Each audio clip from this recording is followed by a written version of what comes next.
जो नया मंत्रिमंडल बना है, आप उसमें देखिए तो भर भर के नेताओं के बेटों को, एक लड़का यंग एज का कैजुअल ड्रेस में आकर के शपथ लेता है, उससे पूछा जाता है कि भाई आप कैसे बनो, कहता पिताजी से पूछ लो। और चुनाव भी नहीं लड़े, मिल गया मंत्रालय। तो मतलब क्या सोच करके इनको बनाया गया है? ये ऐसी राजनीति करते हैं जो सामाजिक न्याय का दावा करते हैं, लेकिन जब सामाजिक न्याय की बात आती है सबसे पहले परिवार का ख्याल रखा जाता है और इसके बाद जब परिवार से कुछ बचता है तो फिर वो समाज में देने की कोशिश होती है। लेकिन सर ये भी तो बात है ना कि सबसे ज्यादा परिवारवाद के अगेंस्ट तो भाजपा रहती है, तो वो भी तो झुक रही है ना यहाँ पे।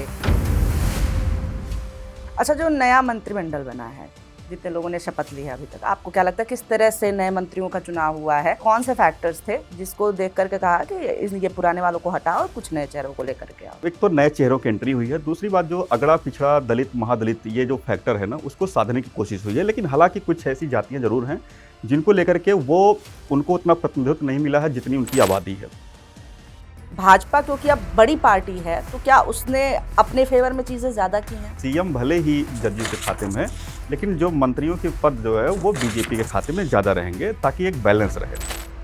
भाजपा जो है बिहार को छोड़ करके बाकी राज्यों में आप देखिए तो जहाँ पे सबसे बड़ी पार्टी नहीं भी होती वहाँ भी सरकार बना करके अपना मुख्यमंत्री भी बना लेती। तो क्या भाजपा बिहार में क्या और क्यों बैकफुट पे आ जाती है नीतीश के साथ? ये दुनिया को पता है कि आपने गठबंधन किया और आपने बंद कमरे में, ठीक है, आप सार्वजनिक रूप से आपने ऐलान नहीं किया, लेकिन बंद कमरे में अगर किसी से आपने कोई वादा किया कि हम आपको मुख्यमंत्री बनाएंगे अगर नतीजे हमारे पक्ष में आएंगे। क्या केवल नीतीश कुमार के हमको मुख्यमंत्री का फेस बना दो और तुम लोग फिर कितना भी सीट ले लो, कितना भी तुम मंत्री बना लो? तो नीतीश की क्या ये भी तो छवि एक बन सकती है ना? ये भी तो एक तरह का सच है ना कि नीतीश केवल अपने और मुख्यमंत्री पद के बारे में सोचते हैं और कुछ नहीं। नीतीश कुमार एक ऐसे नेता हैं, चाहते तो अपने बेटे को चाहे केंद्र में मंत्री बना सकते थे, चाहे वो स्टेट में मंत्री बना सकते थे, उसको स्टेब्लिश कर सकते थे।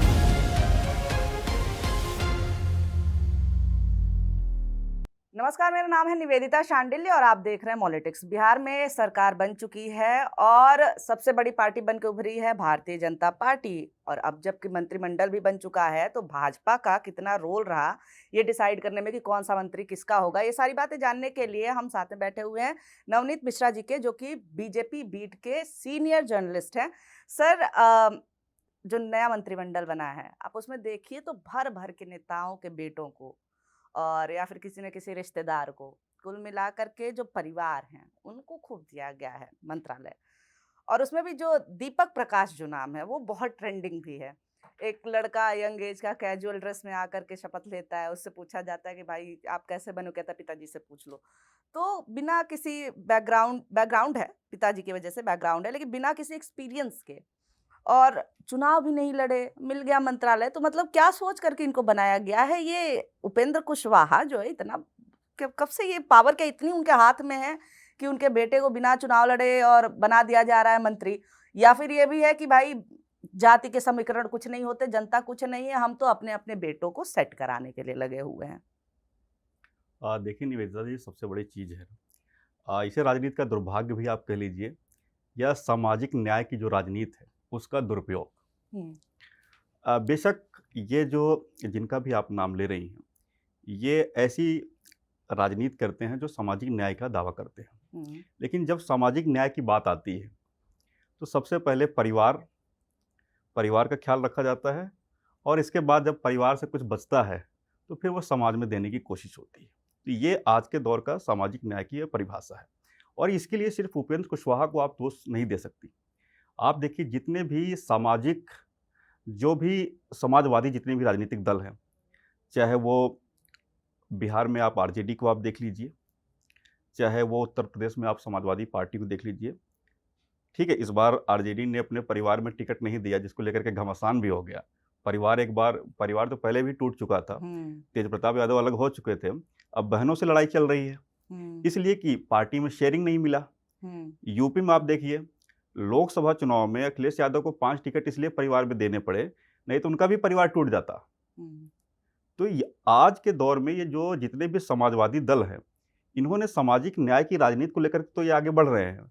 ठीक है, मुद्दे भी उठाते हैं, बहुत सारे मुद्दे वो जेन्युइन उठाते भी हैं, लेकिन जब लाभ देने की बात आती है सबसे पहले अपना बेटा बेटी और इसके बाद जनता।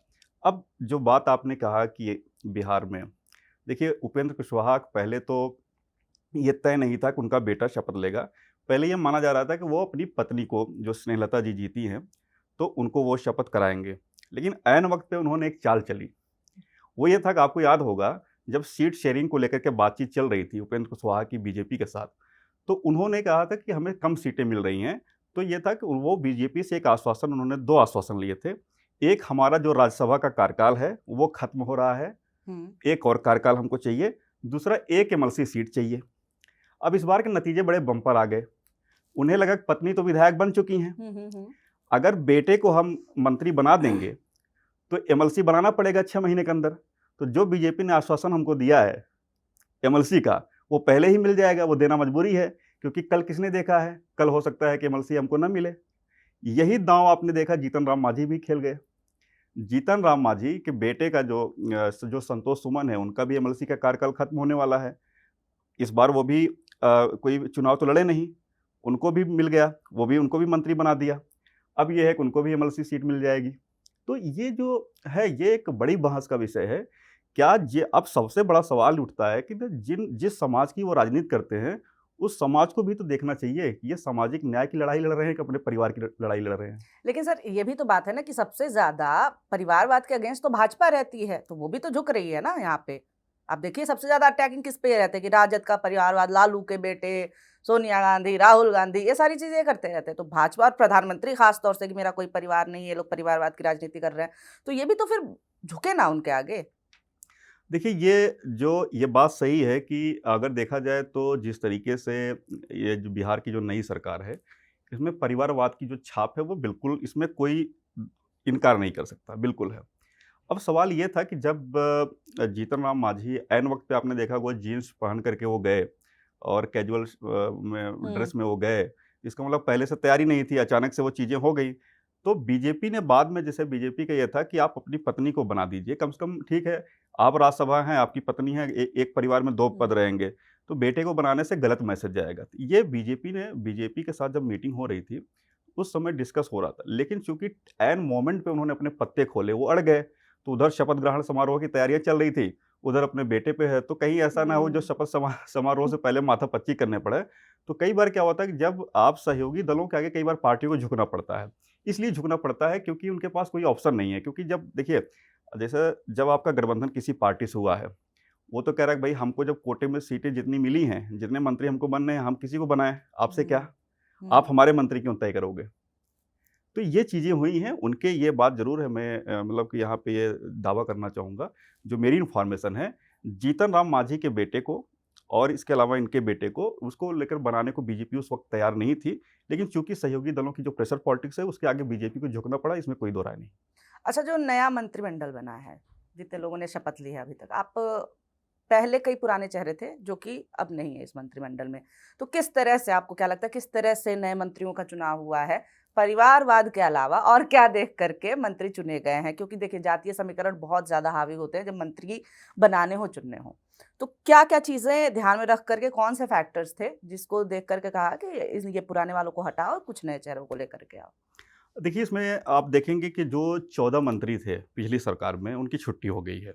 ज़्यादातर वो, उनकी जगह पे नए चेहरे आए हैं। हुँ, जैसे आप देखिए, एक महिला और राजपूत समीकरण देखते हुए श्रेयसी सिंह को बनाया गया, जो हुँ, अंतर्राष्ट्रीय निशानेबाज है। इसके एक तो नए चेहरों की एंट्री हुई है, दूसरी बात, जो अगड़ा, हुँ, पिछड़ा, दलित, महादलित, ये जो फैक्टर है ना, उसको साधने की कोशिश हुई है। लेकिन हालाँकि कुछ ऐसी जातियाँ ज़रूर हैं, जिनको लेकर के उनको उतना प्रतिनिधित्व नहीं मिला है जितनी उनकी आबादी है।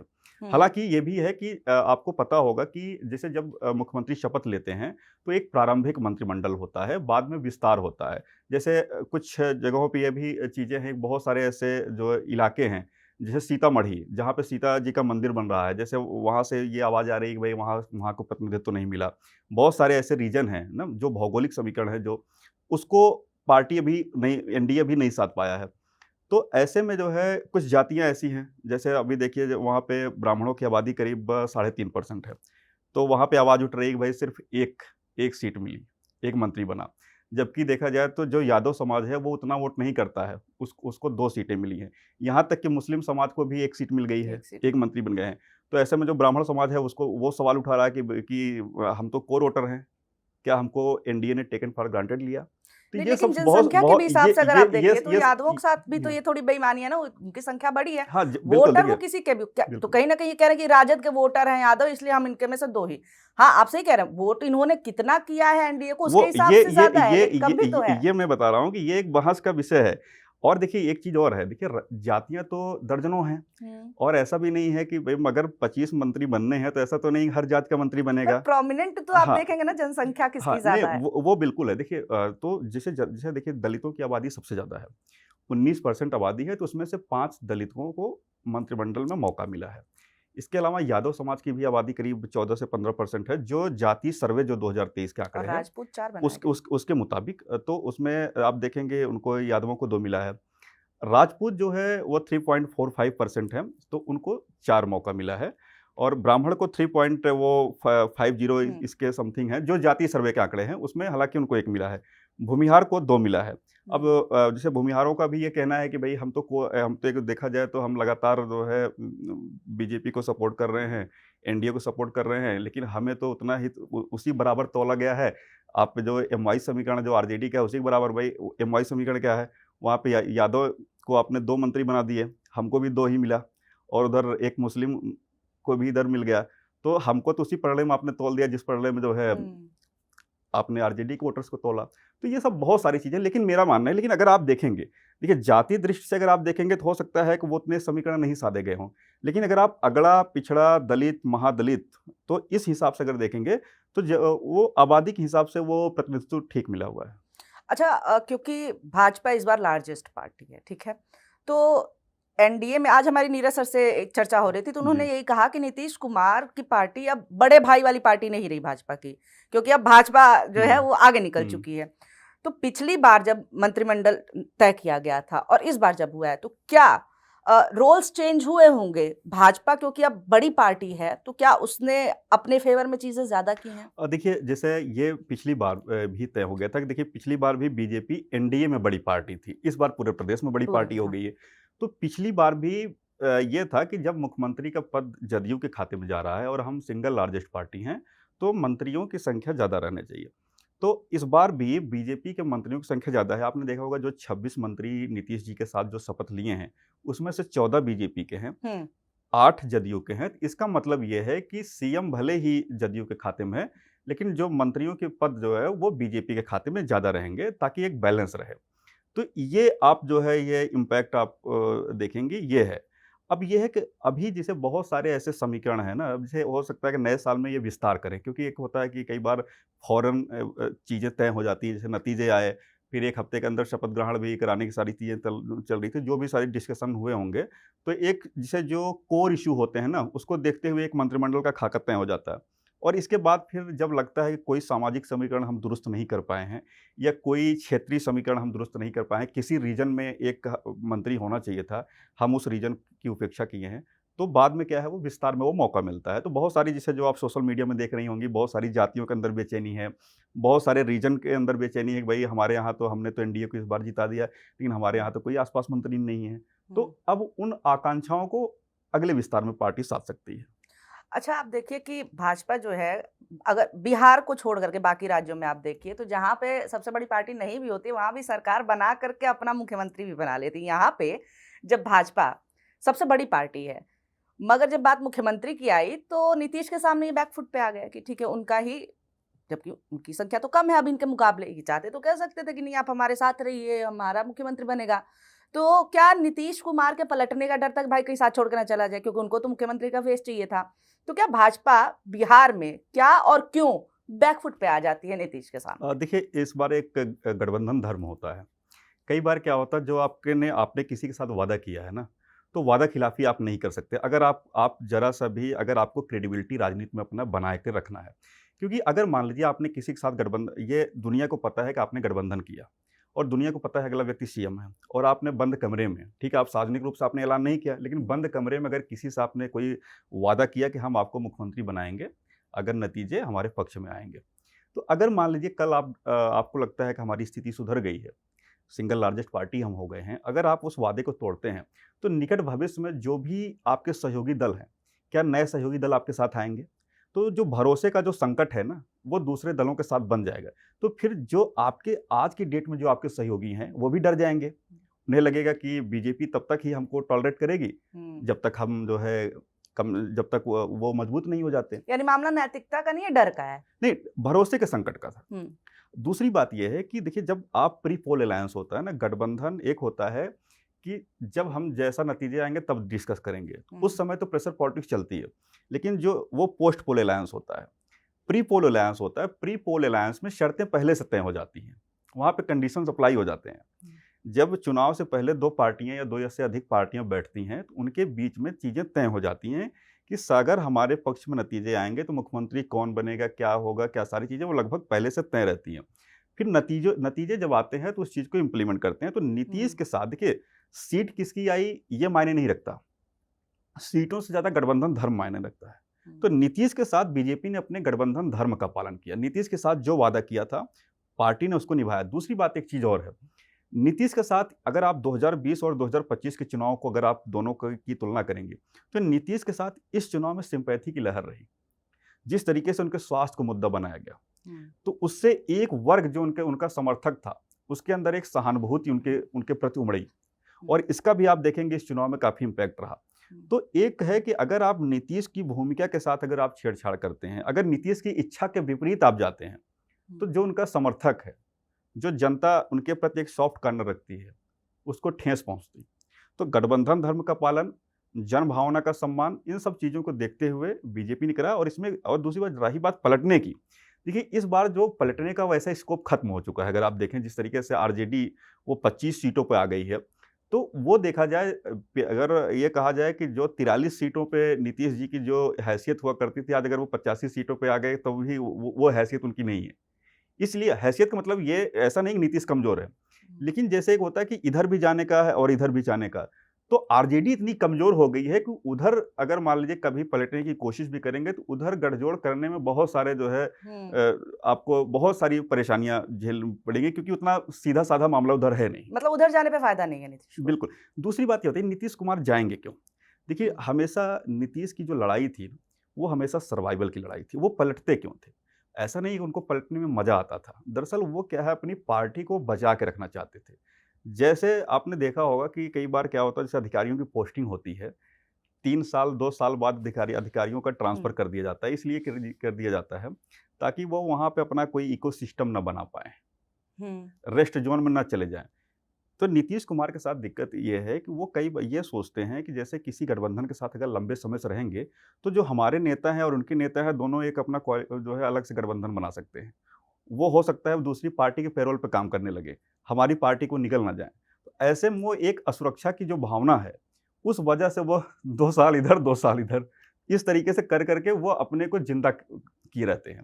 तो ये उनकी एक मजबूरी थी, ताकि हमारी पार्टी बची रहे, जो हमारे नेता हैं इनके समीकरण कहीं से न बन पाए। लेकिन अब जिसे देखिए, नीतीश जी राजनीति के एक ऐसे मोड़ पे चले गए हैं, उम्र के एक ऐसे पड़ाव पे चले गए हैं, लगभग वो अपनी राजनीतिक पारी लगभग वो जी चुके हैं। मैं ये नहीं कहता कि वो राजनीति से रिटायर होने वाले हैं, क्योंकि पिछली बार वो कह चुके हैं कि हमारा ये चुनाव आखिरी है। भारत में नेता रिटायर नहीं हाँ, होते। रिटायर नहीं। तो पिछली बार वो कह चुके थे कि ये हमारा आखिरी चुनाव है, और आज आप देख रहे हैं कि वो शपथ लिए हैं, और बहुत सारे लोग कह रहे हैं कि अब नीतीश की आखिरी पारी है। हो सकता है अगली बार 2030 में हो सकता है 2030 में भी कहेंगे मैं नीतीश कुमार ईश्वर की शपथ लेता हूँ। इसकी क्या गारंटी है? जो आपने कहा कि नेता क्या है, वो रिटायर नहीं होते, क्योंकि वही उनकी खेती-बाड़ी है। अच्छा, यही अब सवाल मैं थोड़ा नीतीश की तरफ करते हुए आपसे पूछना चाहती हूँ कि नीतीश कुमार, लास्ट टाइम भी हमारी बात हो रही थी, तो मैंने आपसे पूछा था कि सबसे बड़ा नेता आपने बोला बिहार का तो नीतीश कुमार, इलेक्टोरल भी तौर पे देखा जाए तो तब तक तो।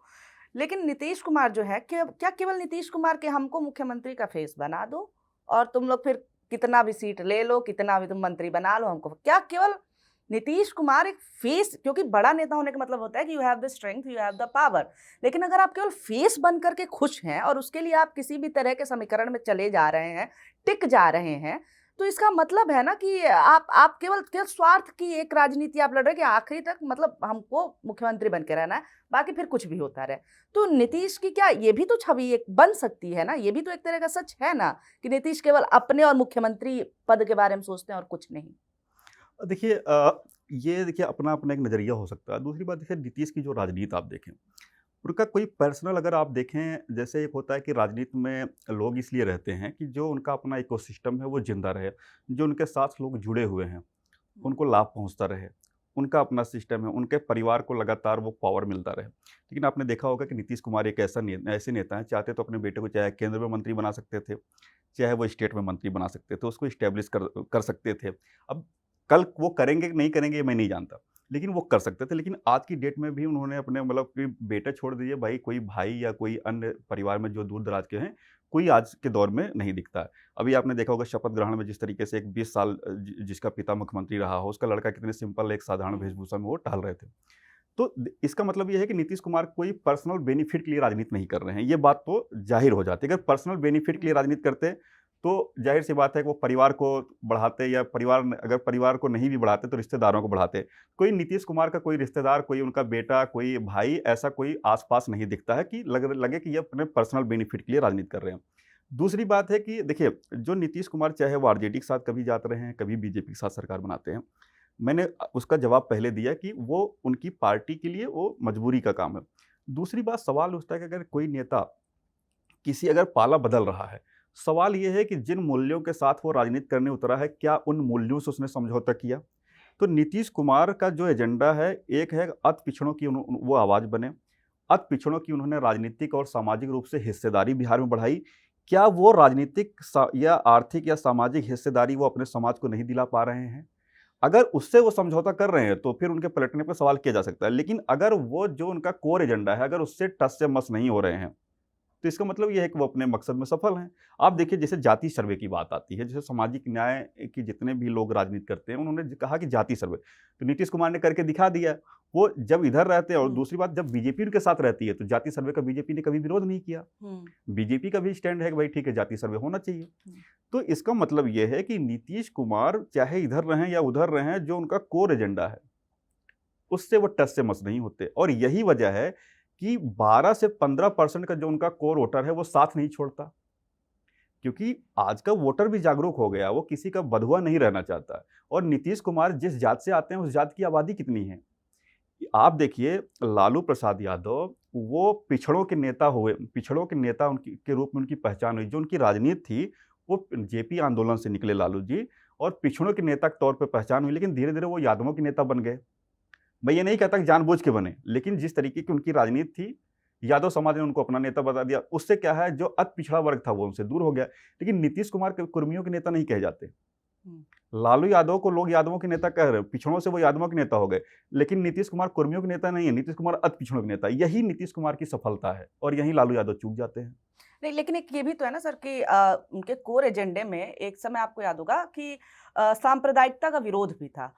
उन्होंने साफ कहा था कि 2014 में आई थिंक कि अगर मोदी प्रधानमंत्री बनते हैं तो मैं इस गठबंधन के साथ नहीं जाऊंगा, और वो विरोध करते भी रहे हैं सांप्रदायिकता का। और अब वही नीतीश कुमार, पलटना एक जगह है, सही बात है, तमाम रणनीतियां होती हैं, राजनीतिक समीकरण होते हैं, लेकिन अब वही नीतीश कुमार बार बार प्रधानमंत्री मोदी के पैर छूते हुए, बार बार सामने झुकते हुए नजर आते हैं। वो पूरे बॉडी लैंग्वेज भी चेंज हो चुकी है। केवल इसमें हम लोग स्वास्थ्य को ही नहीं कह सकते हैं, ये बार बार प्रधानमंत्री के पैर छूना, उनके सामने झुकना और इन सारी चीजों को परवाह न करना, वो भी नीतीश जैसा नेता जो कि काफी इस चीज के बारे में माना जाता था कि भाई सीधे नरेंद्र मोदी के खिलाफ अगर किसी ने बोला उस समय तो नीतीश कुमार थे। तो सवाल तो इसीलिए ना उठ रहे हैं कि कोर एजेंडा तो ये भी था सांप्रदायिकता का विरोध, तो सवाल तो इस पे भी उठना चाहिए। देखिए, कई बार कुछ विरोध क्या है, राजनीतिक होते हैं। अब जैसे देखिए, सांप्रदायिकता, जैसे जैसे कांग्रेस हो या अन्य दल हो, वो भाजपा की राजनीति को सांप्रदायिक राजनीति करते हैं। भाजपा का ये कहना है कि अगर मान लीजिए हम एक बहुसंख्यक जो हिंदू समाज की अगर बात को हम करते हैं, तो क्या यह सांप्रदायिकता हुआ? भाई, अगर मुस्लिमों की भी आवाज़ उठाई जाती है, तो अगर कोई हिंदुओं की आवाज़ उठा रहा है, तो दोनों का अंतर, दोनों में मतलब कि इसमें से ये एक पक्ष की आवाज़ उठाना सांप्रदायिकता हो गया, दूसरे पक्ष की आवाज़ उठाना वो जो है लोकतंत्र के दृष्टि से वो सही है। तो भाई अगर क्या है, तो इसको मेरे ख्याल से ये एक अलग विषय है कि किसी की बात करना वो सांप्रदायिकता नहीं है। हाँ, अगर आप किसी को लड़ा रहे हैं, किसी को भिड़ा रहे हैं, ठीक है, उसको आप कह सकते हैं। रही बात जो नीतीश कुमार की बात है, देखिए, नीतीश कुमार और नरेंद्र मोदी का जो शुरुआती का जो मामला था ना, वो कन्फ्लिक्ट ऑफ इंटरेस्ट था। दरअसल नीतीश कुमार एक दौर में ये मान, चूंकि अति पिछड़ों के सबसे बड़े नेता थे, ओबीसी फेस सबसे बड़े देश में हो गए थे लगातार लंबे समय से, उनकी भी निगाह उस वक्त प्रधानमंत्री पद पे थी। और इधर जब लगातार 3 बार इधर मोदी जी गुजरात में मुख्यमंत्री बने, संघ ने भी उनको पुश करना शुरू किया, तो दोनों दोनों का रास्ता दिल्ली की तरफ जा रहा था। तो जब एक ही पद के लेकर के 2 नेता दावेदार हों, एक नेता देख रहा हो जो है, एक नेता की उसी जो है दृष्टि हो, दूसरे नेता की भी दृष्टि हो, तो ज़ाहिर-सी बात है कि उस वक़्त राजनीतिक विरोध, एक कॉन्फ्लिक्ट ऑफ इंटरेस्ट पैदा होगा। तो राजनीतिक कारणों से उस वक़्त विरोध हुआ। और आपने ये भी देखा होगा कि जब बीजेपी के साथ उनक उस समय गठबंधन चल रहा था, तो वो जो है उनके रिश्ते कई बार इन्होंने बयानबाज़ी भी नीतीश जी ने की और गठबंधन भी बाद में टूट गया। 2014 में बीजेपी ने अकेले दम पे चुनाव लड़ा लोकसभा में, लेकिन देखिए उस समय नीतीश भी नहीं थे। जैसे जो लोग ये कहते हैं ना कि बीजेपी पूरी तरीके से नीतीश पे निर्भर है। मैं ये मानता हूँ बीजेपी और नीतीश दोनों लोग बिहार में एक-दूसरे के पूरक हैं। निर्भर नहीं है, एक-दूसरे के पूरक हैं। 2014 में बीजेपी अकेले दम पे लोकसभा चुनाव लड़ी थी। उस वक़्त तो कोई बहुत बड़ा जो है ऐसा, तो बीजेपी ने इतना बड़ा जो सोशल बेस आज तैयार किया है, उतना बड़ा सोशल बेस उस समय नहीं था। तो 2014 में बीजेपी ने क्लीन स्वीप कर दिया था बिहार जैसे स्टेट में, नीतीश कुमार भी साथ नहीं थे। तो वहाँ से थोड़ा-सा फिर जो है इसके बाद 2015 में खैर लालू जी और नीतीश जी की जोड़ी ने फिर कमाल किया। मोदी लहर में भी वो जो है बिहार को निकाल के लेके आए, जबकि देखा जाए तो मोदी लहर वही नई-नई थी। तो लेकिन बाद में जिस तरीके से चीज़ें, मुझे लगता है जिस तरीके से देश का समीकरण बदला, लगातार बीजेपी चुनाव जीतती रही, नीतीश कुमार जी की भी आकांक्षाएँ जो प्रधानमंत्री की तरफ जो है वो थी, वो भी थोड़ी-सी ठंडी पड़ती दिखी। तो फिर बाद में मुझे लगता है कि उन्होंने उन सब हालात को देखते हुए उन्होंने नरेंद्र मोदी जी से अपना बेहतर ट्यूनिंग अपनी की। हुँ। और आप देखे होंगे कि आज वो एक ऐसी ट्यूनिंग बन गई जो एक नेता कभी मोदी जी का विरोध करता था, आज आप देखिए जो है वो मंचों पे जिस तरीके से वो प्रेम भाव हुँ। अपना प्रदर्शित करते हैं। तो प्रेम जबकि देखा जाए दोनों की उम्र में बहुत ज़्यादा अंतर नहीं है। मोदी जी ठीक है, मोदी जी थोड़े-से उम्र में उनसे सीनियर हैं, लेकिन देखा जाए तो एक ही दौर के नेता हैं। हुँ, हुँ। लेकिन वो क्या है, वो दिखता है कि क्योंकि जब देखिए जब कॉन्फ्लिक्ट ऑफ इंटरेस्ट था, जब एक पद पे दोनों लोगों की निगाहें थी, तो वो लड़ाइयाँ चलती थी। जब वो चीज़ें दूर हो गई तो नहीं, लेकिन आप देखिए ना कि कभी भी नीतीश ने सांप्रदायिकता की राजनीति कभी नहीं की। उनके एजेंडे में कभी हिंदू-मुस्लिम वाली चीज़ नहीं वो गई है। एक सेकुलर जो हाँ, एक देश सेक्युलर के राजनीति की जो है उन्होंने। सेकुलर पॉलिटिक्स है, दरअसल नीतीश कुमार का जो बेस है ना, दरअसल देखिए जो एक समाजवादी धारा से वो निकले नेता हैं। तो उनको क्या है, आज भी मुस्लिम समाज का वोट मिलता है। मुस्लिम खास तौर से पसमानदा समाज का वोट हुँ, मिलता है। हुँ। और उन्होंने क्या है, पसमानदा समाज के लिए वहाँ पे किया भी बहुत कुछ है। तो उनका एक वोट बैंक है। तो ऐसे में क्या है, देखिए हर व्यक्ति का अपना वोट बैंक होता है राजनीति में। जैसे क्या देखिए, जैसे क्या होता है, जैसे मेन स्ट्रीम मीडिया का एक विकल्प बना यूट्यूब मीडिया। हुँ। तो हर यूट्यूब चैनल के अपने-अपने एक ऑर्गेनिक जो है वो दर्शक बन गए हैं। और हर यूट्यूब चैनल क्या होता है कि ज़्यादातर जो है किस यूट्यूब चैनल को किस तरह के दर्शक देखते हैं, वो एक उनकी अपनी एक प्रकृति हो गई है। हुँ, वही उसी तरीके से हर राजनीतिक दल के अपने कोर वोटर होते हैं। हुँ। तो कई आपको पॉलिटिक्स जिस तरीके से आपको अपना चैनल चलाने के लिए अपने व्यूअर्स के जो भी जिस तरीके का कंटेंट वो चाहते हैं, उस तरीके का कंटेंट आपको देना पड़ता है। उसी तरीके से राजनीतिक दलों को भी अपने कोर वोटर्स के लिए कंटेंट देना पड़ता है। हुँ। उनको उसी तरीके से पॉलिटिक्स चाहिए, उसी तरीके से पॉलिटिक्स करते हैं। तो ये अपने वोटर्स को साधने की रणनीति है। तो नीतीश जी की जो देखिए, नीतीश जी का वोट बैंक, उनका जो जिस तरीके का वोट बैंक उनका बना है, तो वो अपने वोट बैंक के लिए काम करते हैं। मोदी जी का जो वोट बैंक है, उसके लिए काम करते हैं।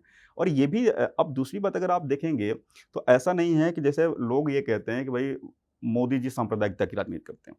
आप देखिए केंद्र सरकार की जितनी भी योजनाएँ आप उठा के देख लीजिए, सबसे ज़्यादा लाभ जो है मुस्लिम समाज उठा रहा है। वो सांप्रदायिकता की राजनीति तब होगी जब अगर योजनाओं के आधार पे आप किसी के साथ भेदभाव करें, जो आप कर नहीं सकते।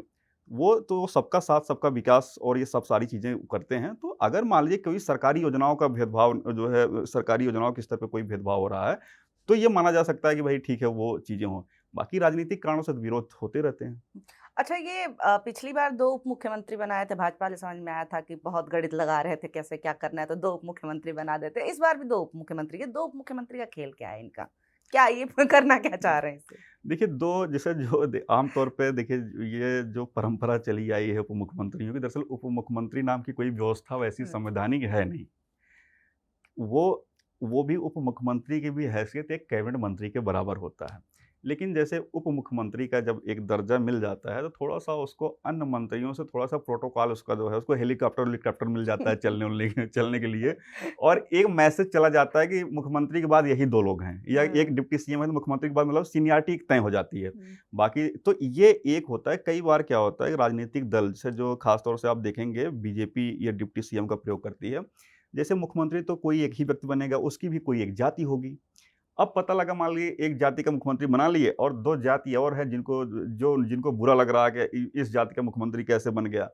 तो पार्टी जो है 2 और मुखर जातियाँ जिनका समर्थन मिला रहता है, उनको डिप्टी सीएम बना करके वो एक चेक्स एंड बैलेंस बनाती हैं। एक जो है संतुलन स्थापित करती हैं, सोशल इंजीनियरिंग का संतुलन वो स्थापित कर देती हैं। ठीक भैया एक मुख्यमंत्री तो कोई एक ही आदमी बनेगा।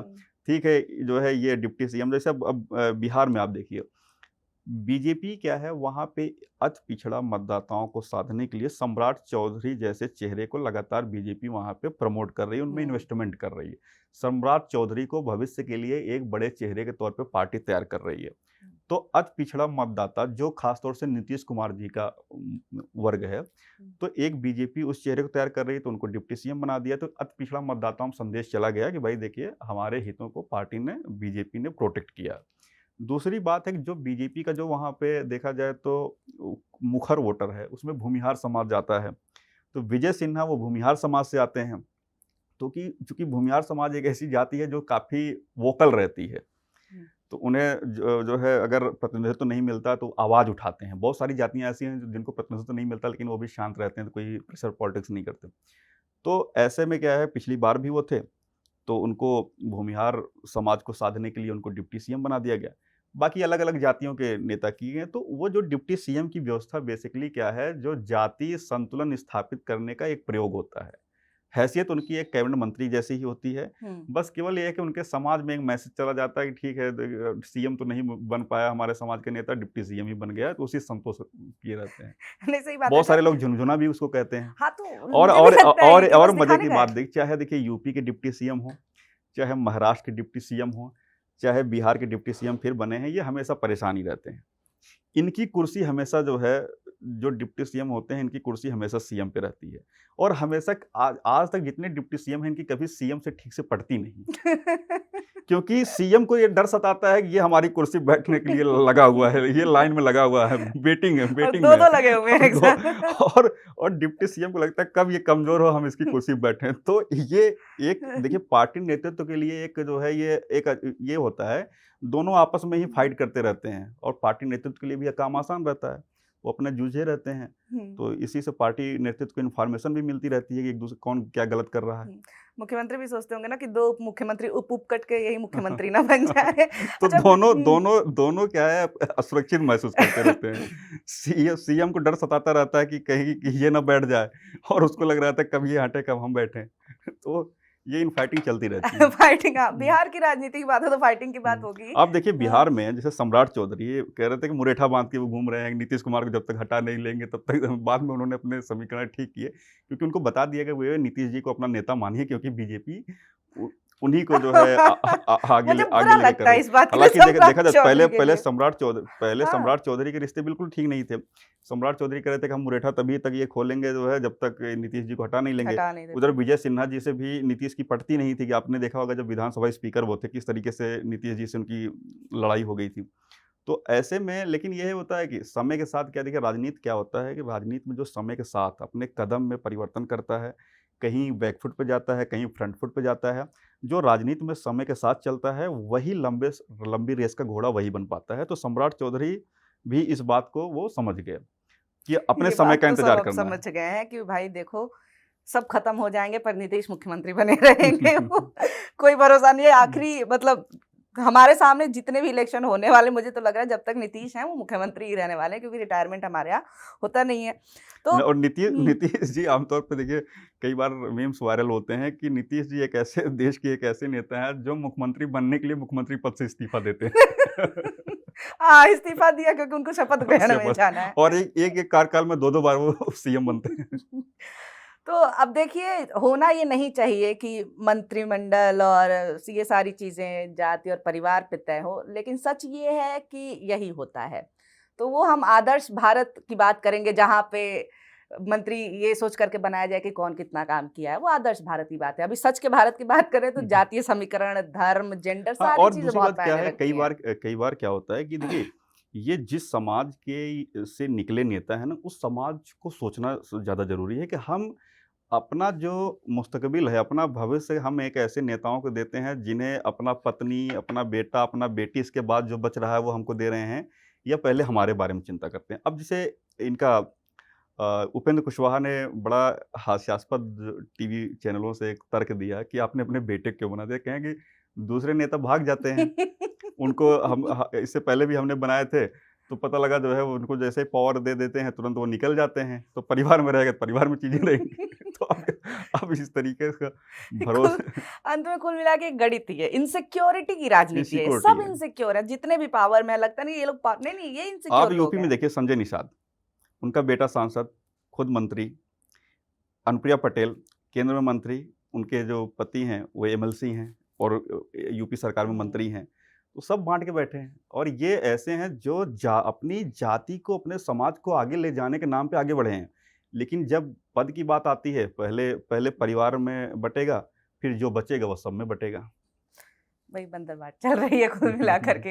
तो देखिए आज हम लोग की जो बातचीत हुई है काफ़ी मज़ेदार बातचीत रही है, क्योंकि हम लोग भी तो ये मान चुके हैं ना कि यार यही होता है। हमें कितनी भी हम चर्चा विश्लेषण कर देखिए, लें, ये मुद्दों की बात कर दूसरी बात लें। क्या है ना कि ये जो मजबूरी भी है राजनीति में, कि जिसे हम लोगों को कई बार क्या लगता है, ब्लैक एंड व्हाइट चीज़ें हाँ, दिखती इट्स हैं। Not that simple. लेकिन राजनीति में क्या होता है ना कि राजनीति में देखिए अल्टीमेट नंबर गेम है।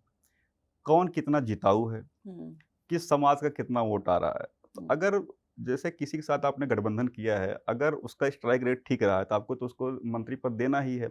अब ये एक मंत्री तो वही बनाएगा, आप तो ये तय नहीं करोगे कि मंत्री, हुँ, उसकी पार्टी का मंत्री कौन होगा, या आप तो तय नहीं करोगे, हाँ, वही तय करेगा। अब उस व्यक्ति की नैतिकता पर निर्भर करता है कि भई वो अपने समाज को एम्पावर करे या परिवार को एम्पावर करे। बिल्कुल, क्योंकि जनता तो विधायक चुनेगी, बिल्कुल, अब जनता ये है कि मंत्री थोड़ी ना इस पे चुन हम रही है। आप केवल सही गलत गलत पे चर्चा कर सकते हैं। हुँ, हुँ, हुँ। लेकिन हाँ, जो लोग वोट देने वाले हैं, अगर वो इस चीज़ को देख करके अगर वोट करेंगे, तो ज़ाहिर-सी बात है बदलाव होगा, उन्हें अपनी रणनीति में परिवर्तन करना बिल्कुल, पड़ेगा। मोरालिटी, लीगैलिटी और टेक्निकैलिटी तीनों बहुत अलग चीज़ें होती हैं। बिल्कुल, मोरालिटी के बिल्कुल। हिसाब से जो गलत है वो राजनीति में अच्छी चीज़ मानी जा सकती है, बिल्कुल। जो कि होता भी रहता है। हुँ। तो आप देखिए बातचीत मज़ेदार अगर आपको लगी है तो कमेंट करके बताइए, और आपको क्या लगता है नीतीश जी जो है अगली बार भी दिखेंगे कि नहीं मुख्यमंत्री बनते हुए? हमें तो लग रहा है, सर को भी अब लगने लगा है कि अगली बार भी बन जाएँगे मुख्यमंत्री, कोई भरोसा नहीं है। तो आप लोग की क्या राय है? कमेंट करके ज़रूर बता दीजिए। वीडियो अच्छा लगा हो तो लाइक कर दीजिए, और ऐसे वीडियोज़ आपके सामने आते रहें। भाजपा में चल क्या रहा है, ये सब जानना हो तो इसके लिए ये शो ज़रूर देखें, और हमारे चैनल को सब्सक्राइब करना ना भूलें। वीडियो देखने के और एक लिए चीज़ और है कि हम लोगों का जो पिछली बार जब चर्चा में बैठे थे, हुँ, जो हम लोगों का आकलन था कि एनडीए को बढ़त है और सीएम नीतीश ही बनेंगे, वो हाँ। बातें सही साबित हुई थी। सर ने जो एग्ज़ैक्ट बोला था वो सारी चीज़ें हुई कि मुख्यमंत्री तो नीतीश ही बनने वाले हैं, क्योंकि बीच में ट्वीट जब डिलीट हुआ था ना नीतीश मुख्यमंत्री बनेंगे जी। वाला, तो मुझे लगा क्या गड़बड़ हो गया क्या? कुछ खेल चल रहा है क्या? क्योंकि ज़्यादा नंबर आ गए भाजपा के। पर नहीं, सर ने जो आकलन किया था, तो हालाँकि मैंने पहली बार में उसको भविष्यवाणी जब बोला था, सर ने बोला नहीं, नहीं आप भविष्यवाणी मत बोलिए, वो आकलन है। आकलन बहुत सही साबित हुआ है सर का। ठीक है? तो इसलिए भी बातें जो यहाँ पे होती है ना बहुत बढ़िया से होती हैं और काफ़ी फैक्ट पे आधारित होती हैं। तो ये सारी चीज़ें देखते रहने के लिए सब्सक्राइब करना नहीं भूलना है। वीडियो देखने के लिए बहुत शुक्रिया, बहुत धन्यवाद।